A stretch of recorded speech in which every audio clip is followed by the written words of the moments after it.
जानकी दास का बेटा महेश शहर में नौकरी करता था। वो अपनी बहू सुमन के साथ गांव में रहते थे। महेश की शादी को 1 साल हुआ था।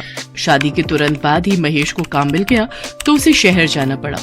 महेश अक्सर अपनी पत्नी से फोन पर बात कर लेता था। हेलो, हाँ आ रही है मुझे आवाज। और तुम ठीक ठाक पहुंच गए? मैंने तुम्हें मटरी बना कर दी थी, वो रोजाना चाय के साथ खा लिया करना। और जैसे ही घर का प्रबंध होता है तो मुझे बता देना, मैं गाड़ी पकड़ कर आ जाऊंगी। सुमन, अभी यहाँ कमरे का किराया बहुत ज्यादा है, थोड़ा पैसा जोड़ लूं।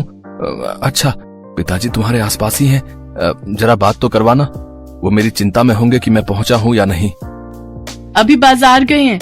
अच्छा, अब दोबारा छुट्टी कब होगी मुझे पहले ही बता देना, ताकि मैं तुम्हारे लिए कुछ खाने पीने की बढ़िया चीजों का इंतजाम कर सकूं। इस बार तो सिर्फ तुम 2 दिन के लिए आए थे, अब की बार 1 हफ्ते की छुट्टी लेकर आना। सुमन फोन रख देती है। बहू, मैं तो घर पर ही था।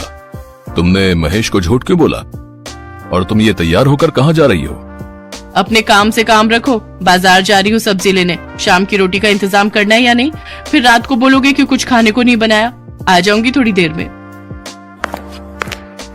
रोजाना इसका यही काम है, जब देखो घर से बाहर रहती है, पता नहीं कहाँ जाती है। सच्चाई तो ये थी कि सुमन के रोशन नाम के एक लड़के के साथ नाजायज संबंध थे और वो उसी लड़के से मिलने के बहाने रोजाना घर से चली जाती थी। अरे, कितनी देर लगा दी तुमने आने में? हैं? कब से तुम्हारा इंतजार कर रहा था जाने मन। क्या करूं मैं भी, वो बुढ़ा ससुर मुझे घर से निकलने नहीं देता।